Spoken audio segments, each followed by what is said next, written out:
Hello and welcome to another episode of the Construction Corner podcast. I'm Dylan. I'm your host. Before I introduce my blue collar badass, guys, share the show. If you get any value out of today, any good conversation topics that spark around the office, around the coffee pot, water cooler these days, go ahead and give us a share. For us, we don't run ads. We're not monetizing this. It's all to bring awareness to this great industry that we love called construction. It's to help bring people in, keep people here, make you better in how you do things on a daily basis. We do this live every week. So if you're listening on any of the podcast platforms, we're basically everywhere. You can also catch us live. We'll throw up a post on when we're going live. You can comment live, all that kind of good stuff. But guys, share the show, spread the word. We want to bring more and more people into construction. So if you want to share this with a colleague, somebody that wants to get in the industry, doesn't know what construction's all about, again, we just try to spread the word on how great of an industry this is. So without further ado, Matt, how's it going, my friend? I'm doing well today, Dylan, and that was a great intro. It's a topic we've been kicking around a little bit, but really, guys, we're out here kind of shooting the shit once a week. I know there's people listening, but we want to make sure we're talking about things that are worthwhile to anyone who is listening. And this is how you can kind of give back, how you can play a part in the show and help kind of almost direct where we're going in the future with it. So like Dylan said, give us a share, give us a like, and we'll keep doing this. Yeah, and it's everywhere, right? So we're on Facebook if you want to watch there, YouTube. It's under live broadcast. This is hosted on my LinkedIn. Again, we're on Apple, Google, Stitcher, Spotify, you name it. We're there. Pretty easy to find. So what are we going to talk today about? I think today we kind of delve into a topic that we brought up way back when I first started back in January. And I think it's kind of the turning point of what everything else we've been talking about up till now is, and some of the issues we're seeing, but it's the differences between what I'll call quote unquote old versus new construction. And when I say old versus new construction, I don't mean like ground up versus renovation. It's old, like the old way of doing things, and the new way of doing things. And there's a little happy medium ground that I think you and I both kind of play in and can see both sides pretty well. Yeah. And that's one of the big things, guys, is understanding both sides of that equation. Matt and I probably play a little bit in the middle of both of this. I'm younger, and lean more towards the technology side of things, but can fully understand and appreciate why contracts are set up the way they are, why a lot of things are done the way they've been done for a very long period of time. It works, it's proven, and people put policies into place so they don't get burnt again, right? Somebody got burnt somewhere along the way, and this is that 1%, that one guy clause that gets put into projects or a workflow that gets adopted because of that one guy. So it's the exception and not the rule on why we do a lot of things. Yeah, and I think we're here to bust the notion that the way we've always done it, or we're doing it just because this is how we've always done it. It's not necessarily the way it's correct. It's not the best way to do things, and we all as an industry are growing and changing, whether we like it or not. We'll all be a lot better off if we can see both sides of it and take the good from the old with the good from the new and make this into the new industry of the future. At the end of the day, we want a conversation around this topic. It's not cut and dry. Every firm's going to have their own opinion on how they want to move forward, which is what makes construction great, is that, there's not only one way to do something. There's plenty of ways to accomplish the same goal, put up the same building. At the end of the day, there is probably a best way, but at the end of the day, we can still, get to the same point. A lot of people do things very inefficiently, waste a ton of time, and other firms do it a lot better. Again, I'm not going to say a right and a wrong way, but I'm going to say that there's definitely more effective and efficient ways to get to the same end result. Definitely. There's lots of paths that lead to your end goal. But why don't we start off and kind of touch on that one topic that we bring up, it seems without fail every episode, and the culture of construction. Why don't we start there and see where this goes? Yeah, for me, the big culture within construction is loss aversion, right? And it really comes down to risk mitigation. I think is like the core thing that a lot of us struggle with that are in the industry, right? That are trying to put buildings together, that are trying to bring things out of the ground in with a lot of money, a lot of manpower, a lot of resources. There is not as much risk in a project today as there once was, right? In terms of casualties and safety factors, but there's still a big, and as it should be, a big focus on risk aversion, risk mitigation. And that comes in all ways, shapes, and forms, from financial to safety to timelines to waste, right? You're trying to risk mitigate tons and tons of factors that go into construction. So I think that's kind of a big place to start, is understanding that mindset and why it's been that way. Obviously on the construction side, which I'll let you talk to, Matt, is safety, right? That's the number one thing. You look back to like the Hoover Dam and I think hundreds of people that were killed, in that construction project, to the Empire State Building, to basically any big construction, to now like a much bigger facility in like the SoFi Stadium, right? A multiple million square foot facility. One guy died, and it was after it opened, and he fell off. He wasn't tied in, and he fell off some scaffolding, right? At in the center of the facility, which the last thing you're going to hit's the field.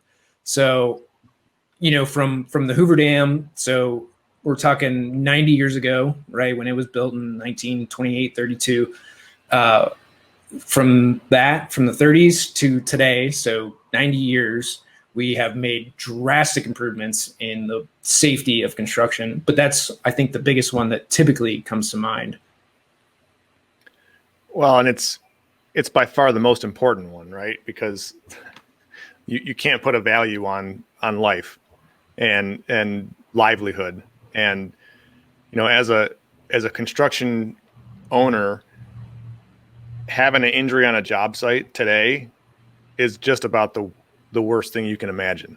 And knock on wood, luckily it doesn't happen often. But there've been a lot of changes made over the last 100 years, over the last 10 years, right? In rules and regulations. And some of them I'll agree with, a lot of them I don't. I think we tend to, try to bubble wrap ourselves through organizations like OSHA a little bit too much sometimes, but there's also a lot of good that is being done and that's keeping people safe. And even down to silly things like certifications for operating scissor lifts, rather. 10 years ago, that may have been a thing, but I would almost guarantee that most guys up on a scissor lift never had any sort of safety certification. If they had a harness at all, it was most likely just dangling by their knees. Whereas now, at least on the job sites I'm on my own sites and neighboring sites that I poke into, you see a better sense of safety, a better sense of guys, making that conscious effort to do something as simple as click into your rail.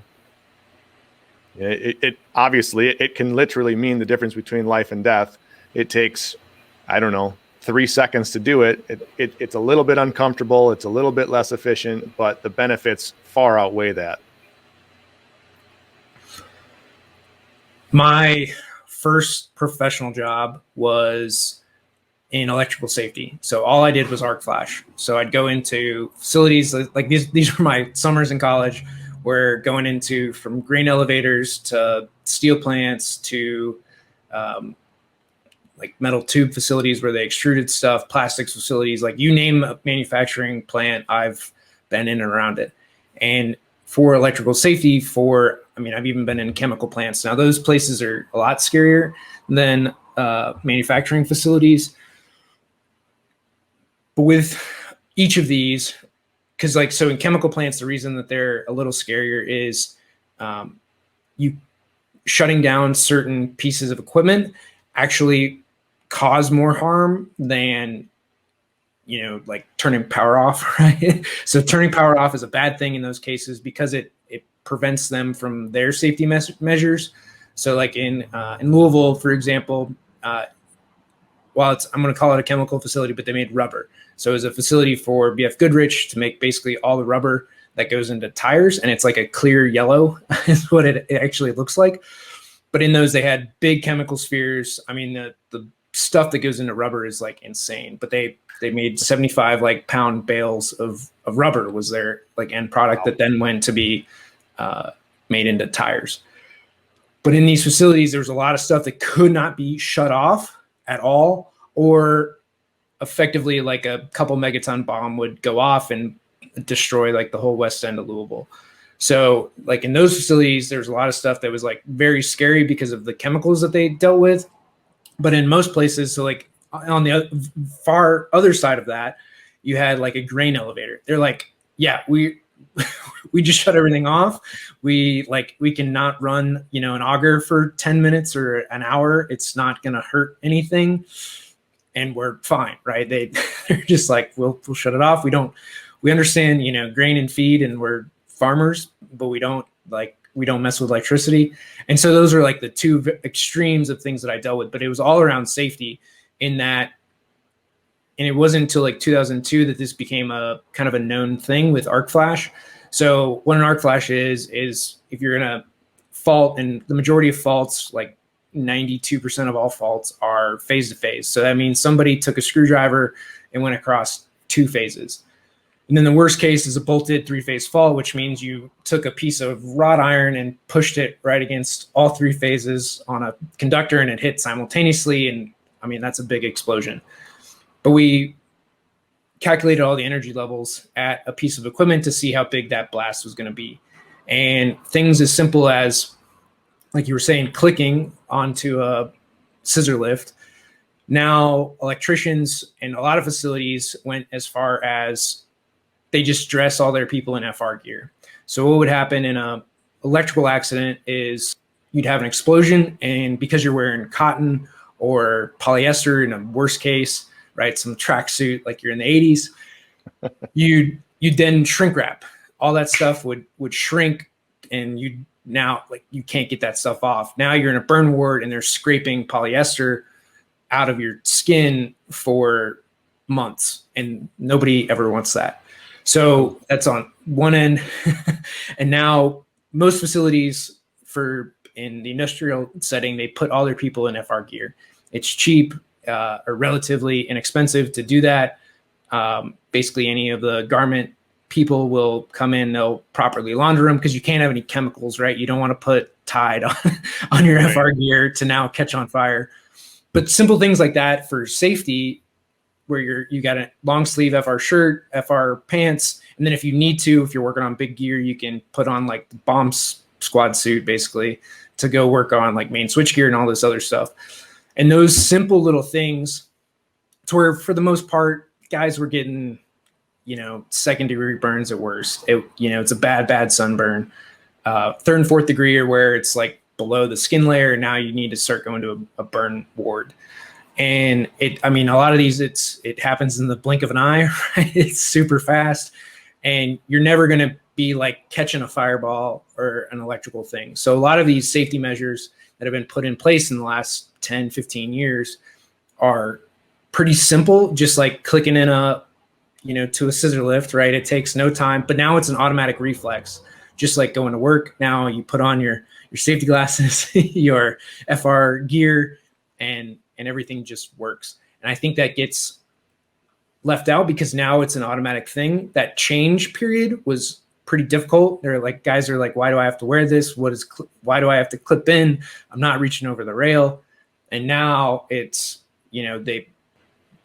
because nothing bad has happened, there's also that sense of safety or security and lull of, nothing bad ever happens. So that's the other side of the equation too. And we kind of touched on that last week on our episode that published today in the force of habit and the change of habit and how difficult that is. But I think you're right. It's a function of that habit of being forced to do these new safety measures for, say, the last 10 years. We'll just blanket call it. Now it's become habit for a lot of people, and there are a lot of guys who get lulled into a false sense of safety. With that blanket that, okay, we don't really need this. Nothing's ever happened, but you still, especially in construction, but in a lot of trades in general, there's always that blink of the eye shit that can just happen, and that's when you very quickly remember why safety measures are in place. For a real short time in my history, a couple of years, I was a firefighter on a local fire department, and we had a structure fire one night, and I wasn't actually there, so I'm telling this third hand, but one of our guys was donning his all of his turnout gear with a full SCBA, the metal air pack. Well, someone had pulled the meter out of the DTE housing already, the main electric feed, and he either didn't know it or didn't see it or whatever. He went to squeeze by it, and he kind of turned as he did so, and his air pack actually hit the meter, and it welded his pack to the meter. And the guys were telling me, it was just this giant blue aura around him. Now, luckily, thank God, one of our lieutenants was close enough and saw it, and he literally ran at him. He bull rushed him and tackled him off of the meter can. The dude spent a couple days in the hospital being monitored, and he was perfectly fine. But it just kind of goes back to that point that the simplest things, just walking down the side of a house, if you're not paying attention all the time, it could be disastrous. And that's kind of the point of construction safety, I think, in general, is that it's that 1 out of a million chance, right? And if you can prevent that by wearing your bomb suit, or wearing the FR gear or clicking in on your scissor lift, it's pretty low cost investments in your future.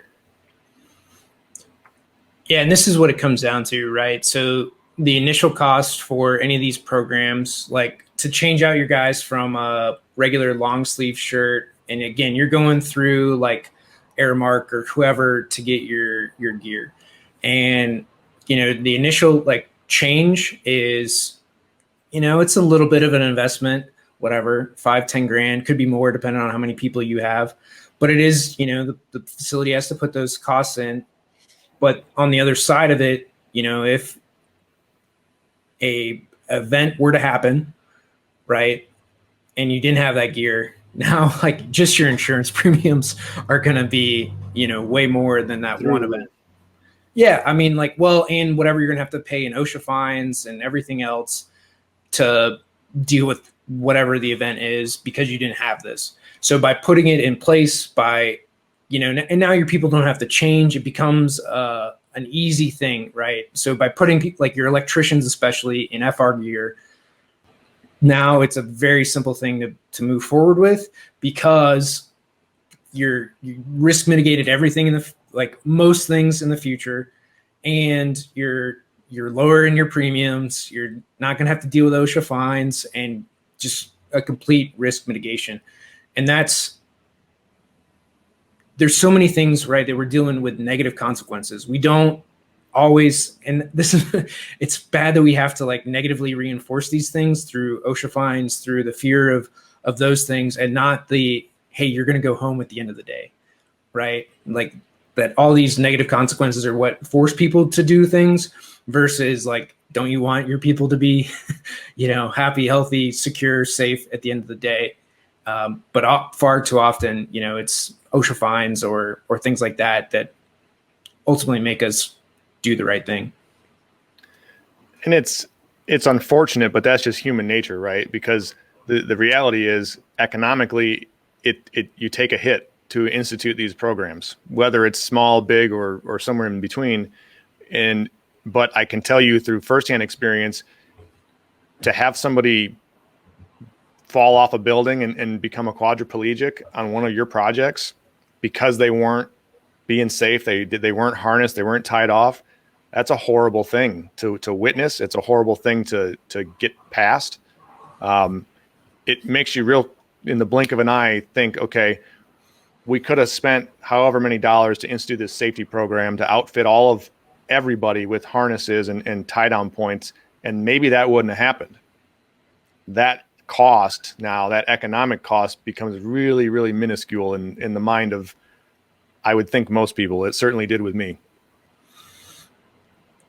Yeah, I mean, that's a horrible tragedy. And I mean, this is why a lot of things get instituted, is on the back of something terrible. Yep. And ultimately what we're trying to do is, training across the board should always have an ROI, right? You might not see an ROI from training immediately, but by training and creating habits from your people, right? Whether that's clipping in, wearing FR gear, putting on safety glasses, wearing hearing protection, right? And now how many places do you go to wear a hard hat, safety glasses, hearing protection in some cases are like, it's not even questioned. People are just, it's a normal thing. No one's, worried about it, questioning it. It's what you do. And if you're not wearing a hard hat, now you look like, it's a simple thing that is going to help actually protect you. It's proven statistically, like this is going to make you better. And that's the thing that we need to look at, going forward is, they're really simple things that are proven, safety glasses, hard hats, hearing protection for, again, long-term health. Yes, it's a little bit of investment. And then the same with training, right? That, hey, not only do you have a harness, but like actually clip in. We do trainings. We make that a habit. Same thing with like wearing voltage rated gloves, leather keepers, all that stuff for electrical work, live electrical work, and, making sure that it's dead before you actually work on it, is doing those things, by making that a habit, by training, by practicing on actual dead like equipment. Now, when you go into the field, things are a little easier. It's a little second nature. You don't have to think about it. And over the long run, training will always pay for itself. Again, it might not be like that afternoon that it's going to pay for itself, because you have to ingrain these as habits. But by perpetual training, lockout, tagout training, OSHA 30 training, getting your renewals for all that stuff, it's things that you might not encounter it every day on a job site, but by going back and getting retrained every year for a lot of these things, you're going to be better prepared when it does come up in the field. Yeah. And obviously safety, I think, is the biggest risk mitigation and the biggest, or the easiest topic to pin from the days of the old to the days of now. But I think there's other forms of risk that are less dire consequences to human life, but humongously powerful consequences in terms of running a business. Financial risk is huge, and you kind of touched on the ROI, the return on your investment, which leads to a nice segue to another section I wanted to get to, and one that Dylan, I know you're very passionate about. So I'm going to kind of tee it off for you. But so as a business owner, it's not hard, but it's always a moderately difficult decision to spend money on something like software, for example. My personal example, recently, I've been working with a great group of guys. They've got an estimating product that I'm very interested in. I think eventually I will end up purchasing it. Obviously, that estimating software is not free. There's a lot of time and effort that went into creating it. And so it comes with an annual price tag. And I had the conversation with my business partner at our weekly meeting last week. Just kind of threw it out there as first pass, and after his jaw picked up off the table, we had a good conversation about it, and it was basically left with, well, you're the one that uses it, so if you think you need it, that kind of thing. But return on investment is on something like that is hard to prove in the beginning.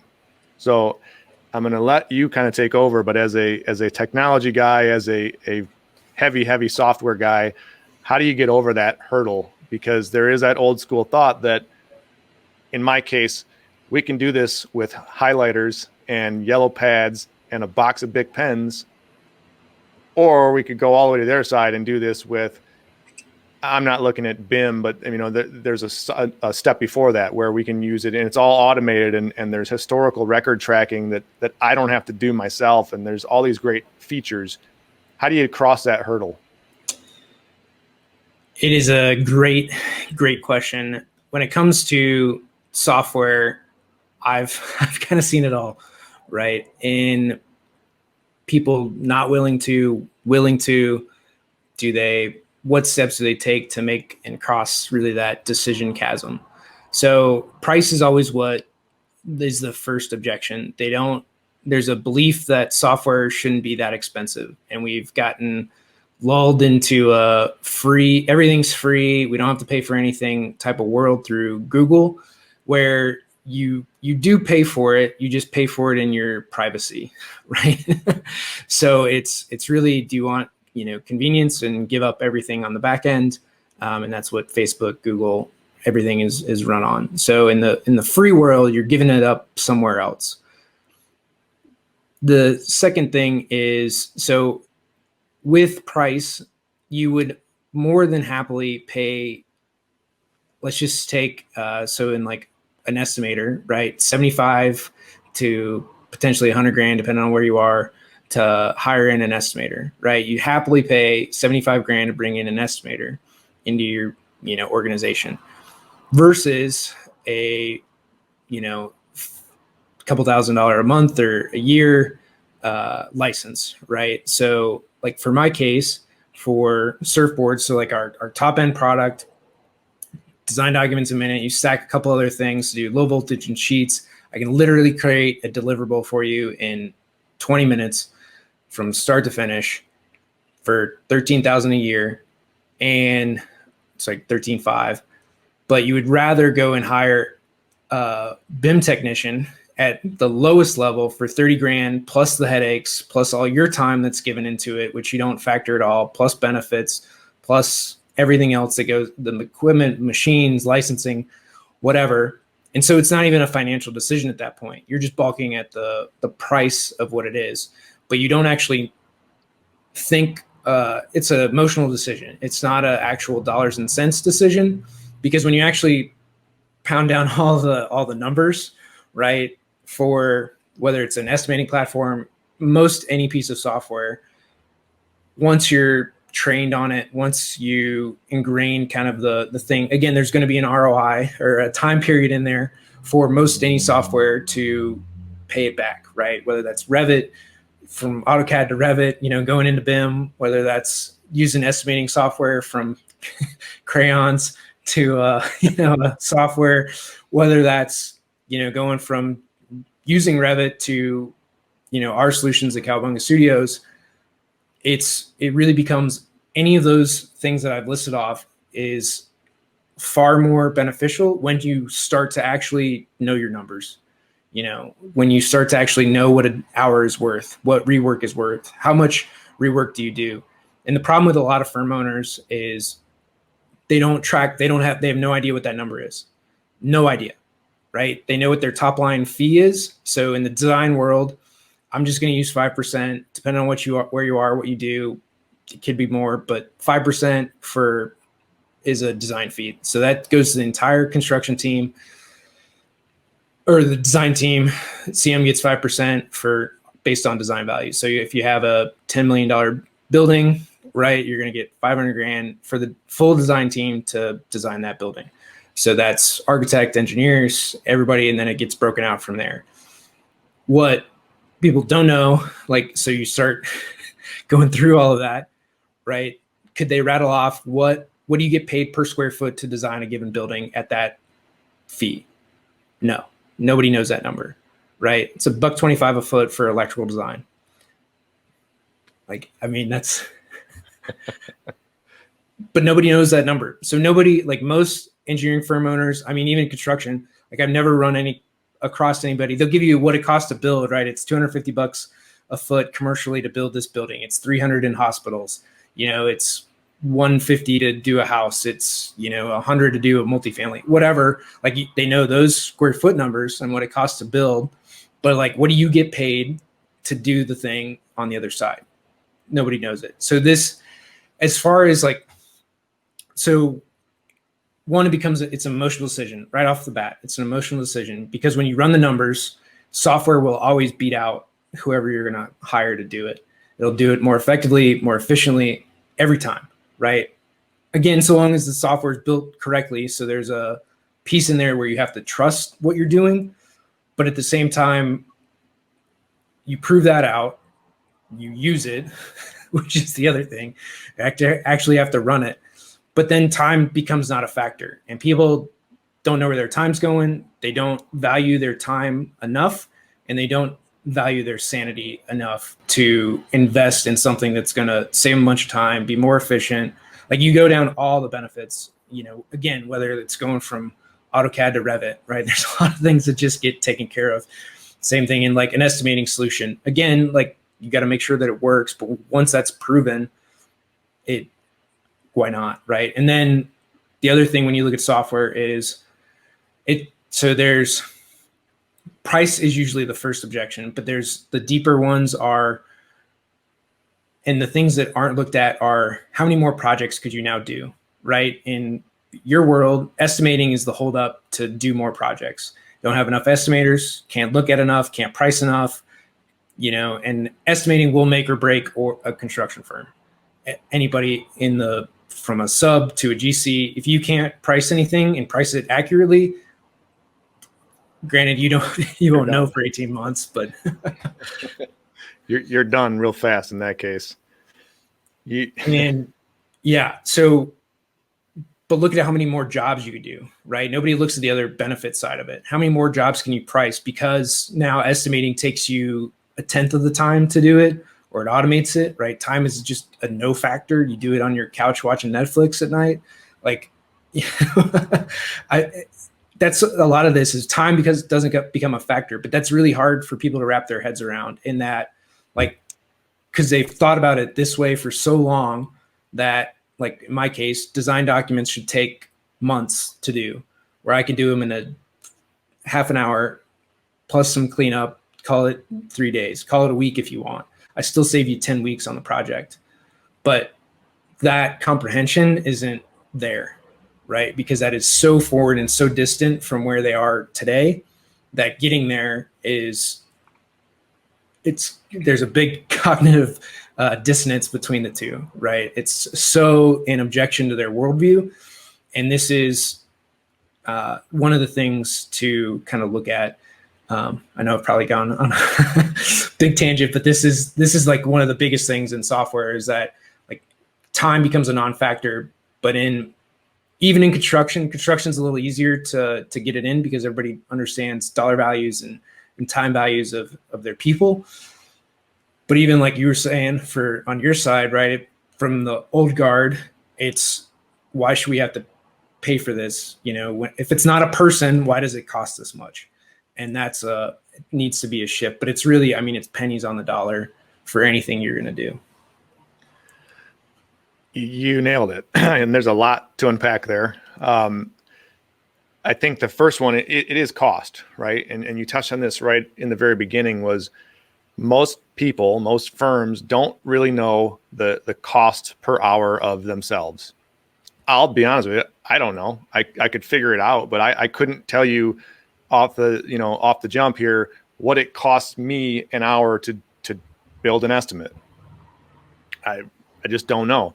And so for me or for my business partner, more frankly, to look at this software platform that can take my time and let's say it cuts it in half. That's probably bigger than it really is, but let's just say it does.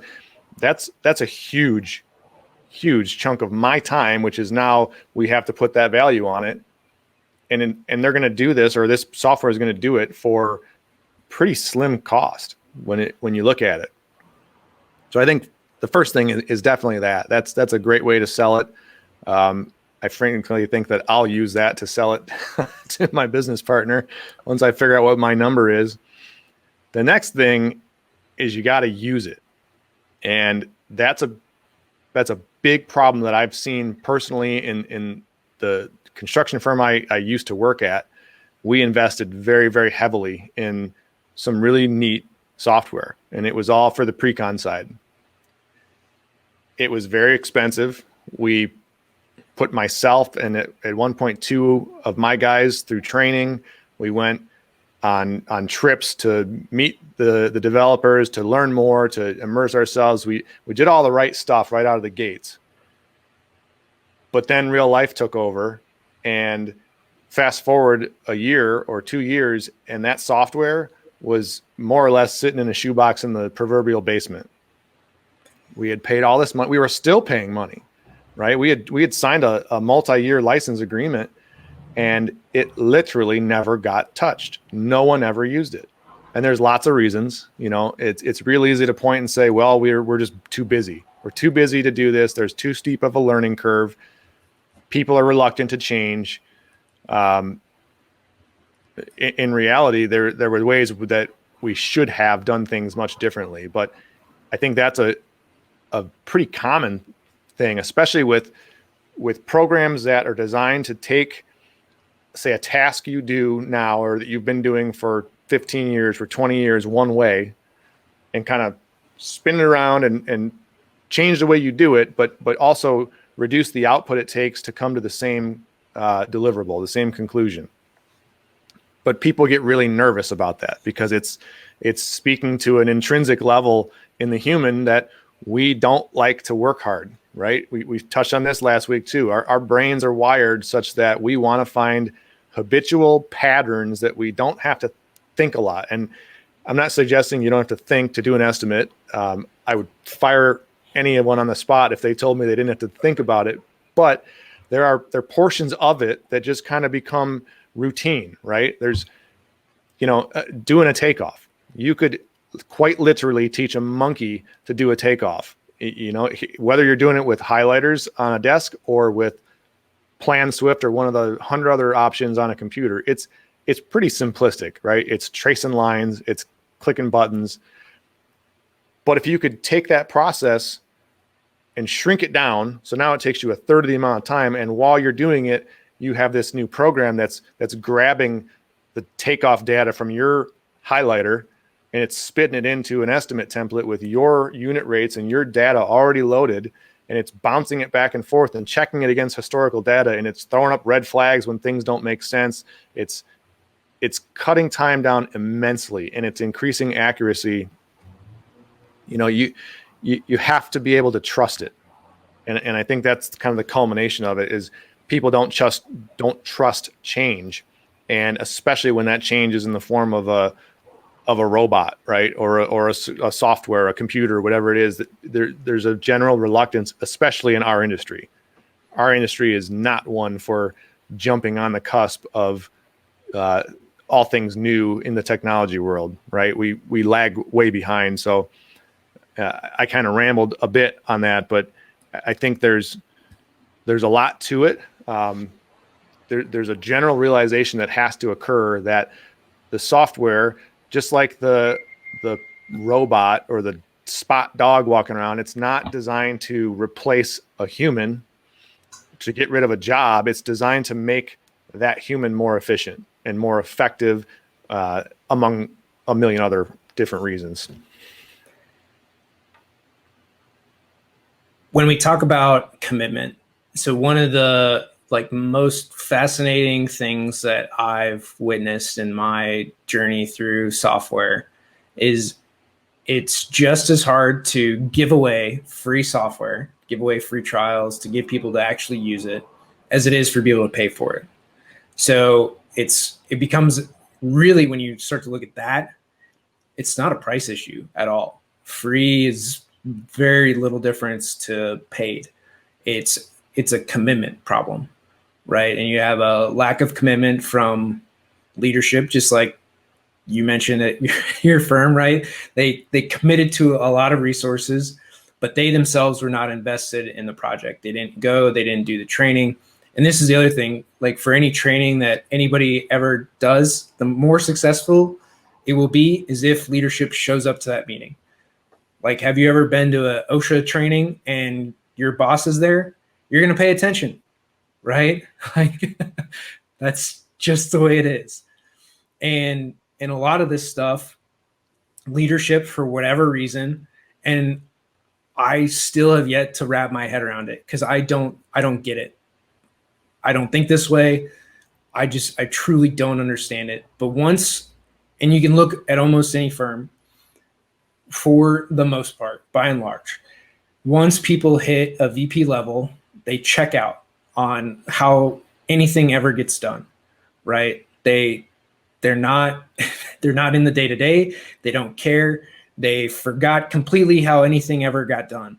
And again, there's exceptions to this across the board, but by and large, once people hit that level for whatever reason, they're done. They're done in production. They're done in the day-to-day. They're done caring how anything gets done other than you do it, right? And that's a hard piece to change. And if they did, right, the firms that have, and I've seen a lot of architecture and design firms that their principals, their lead people, invest in technology. There's plenty of architectural examples of this, like Frank Gehry, who invested heavily in technology. SOM back in the day, I mean, it made them huge, right? Like everybody knows who Frank Gehry is. And that's because he invested in technology and like cared about how things got done. Gensler's the same way. So if you want your firm to grow, if you want your firm to be better, leadership, I mean, this is all firm leaders have to care, have to invest in how the sausage gets made, right? You have to be involved in that process. And like I give the example of sausage because it's the thing, right? Like nobody cares how it's done. It's just give me I want some patties, right? Like outside of that, nobody cares. And if you care as a firm leader, and this is who I'm talking to for firm leaders, right? For the people that have the checkbook, that are signing the checks, that are making this happen, you have to be continually invested in using that. And the longer that you are, the more you're going to see your firm grow and prosper. Because once you get disconnected from the production, from that process, you're not going to find these little increments, right? These 5-10% things that compound over time to be extremely productive. And that's, I think, the biggest thing when it comes to it is they might commit dollars because that's easy, right? It's easy to stroke a check. It is hard, or it's outside of their norm to continually be involved in that process once the check is signed. Yeah, and I agree with you for the most part. I think a big portion of that, especially once you get to the higher levels, is your mindset shifts, right? And you have to kind of shift away from the nitty gritty and more towards the big picture. But I think there's a way to keep the pulse of both, to still focus on your leadership role on the big picture, but still have enough of a pulse in the nitty gritty that you know what's going on. You know what your men and women are physically doing every day for you. And I think it's a difference in mindset too. If you're an individual who's come up from the bottom and kind of grown through the ranks, whether at one company or bouncing around, if you've actually physically done all of these tasks, I think you keep a closer reality of to what everyone's doing every day than if you bounced around and you were a VP at an oil company, and then now you took a job as a VP at a construction company, and you might know how to sell, right? You could be the world's greatest salesman, but you don't know what the hell everyone behind you out in the bullpen are actually doing. And you got to keep that pulse. That's one of the benefits of staying small, frankly, is that, in my case, I don't have the option. I know how to run every aspect of our company from top to bottom because I just don't have the option. If somebody calls in sick, or if we lose an employee or two, or God knows whatever else happens, I need to know that at least myself, I can do everything if I have to for a limited time. This isn't a discussion on burnout and trying to be Superman, but it's all about keeping tabs on and keeping that reality in your head of, what goes on every day. What keystrokes are being made to produce this thing that I now go and sell, and then these guys go and build. You have to know how the sausage gets made. That's a great analogy. Yeah, it's a much more nuanced piece. You got to be in it. You got to be aware versus completely checked out, and that's really the point here. I think that we can agree on is far too often it's a complete checkout, right? You hit that level and all you're looking is forward, big picture, which I'm all for. That is my forte, is big picture, where we're going. But to be disconnected from day to day, from what people do, from how things get done, that's problematic. Yeah. And you can't be that disconnected and run an effective company. It doesn't matter if you're building buildings or you're building widgets or you're making sausage. You can't just lose track of what your people are doing for you. Yeah. And the thing too, to remember in this for, again, at leadership at the higher levels is a lot of these decisions, it's one decision that changes a lot of things, right? To, hey, we're going to use Revit and BIM. Hey, we're going to go through all of our process to make sure like all of our content is correct to move forward, right? Hey, we're going to go through this estimating thing. We're going to do it once. Yes, this is going to be a big investment to do it, take a couple days or whatever to fully go through everything. But once that's done, once this pillar is set and in place, everything else kind of works, right? Then it's tweaks and improvements along the way. Then it's big intensive for when the thing gets implemented. And then it's like monthly check-ins, right? This is not taking all your time. You can still spend most of your time in strategy and sales and business development and all the big picture stuff. But you need to, when you're implementing that thing, to spend the time to learn it, to immerse yourself and make sure that foundation, that initial pillar is strong. Without that, I mean, the whole thing's going to crumble. It's just like building in general, right? You start with the foundation. If you don't have that, you got nothing.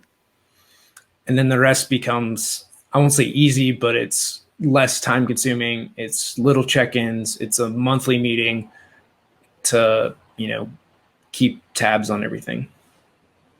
Yep, absolutely. So somehow we're coming up on time already. I feel like we just started chatting today.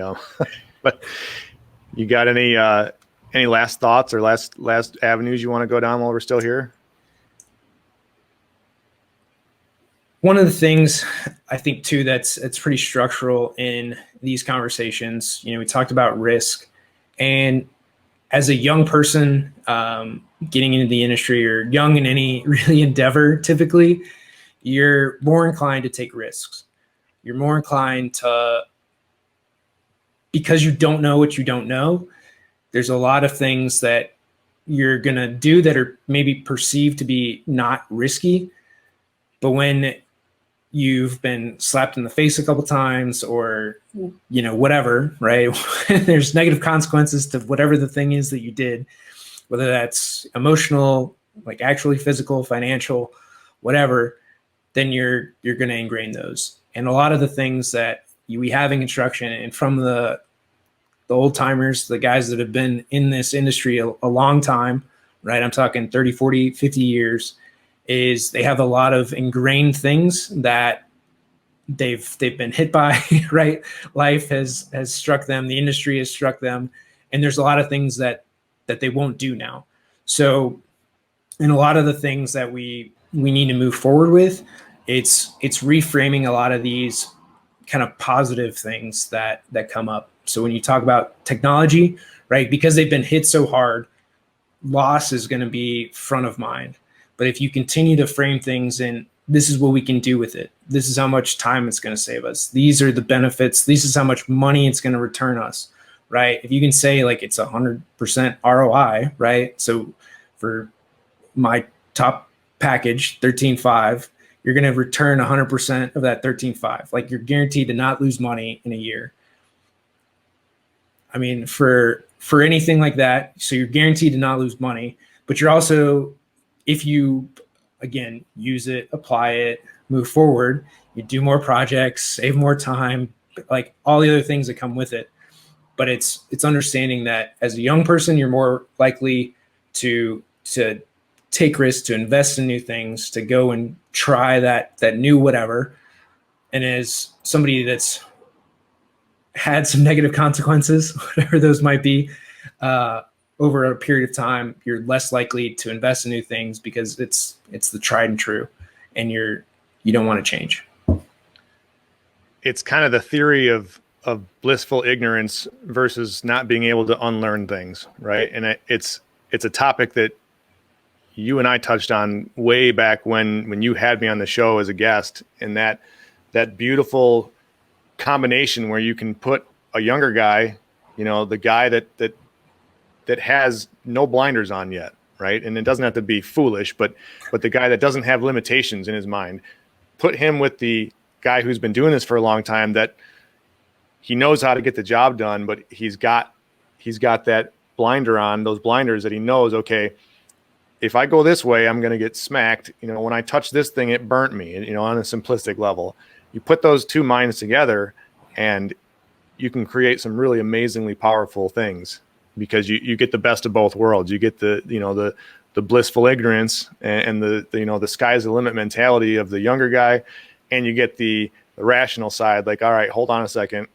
While yes, we could do this, this, and this, we don't want to do this because the results could be catastrophic. Let's find this middle ground and hold hands there, and that's how we really create as an industry. Perfect, man. I mean, it's that exact combination. It's an openness on both sides. It's an understanding of where people come from, and then having that conversation. If you don't have that conversation, you don't know. But, again, I think it goes to being open to change. Leadership and taking responsibility for your actions is core values, right? Like, taking responsibility, doing the right thing, being a lifetime student, willing to learn. That really goes a long way through everything that we're talking about.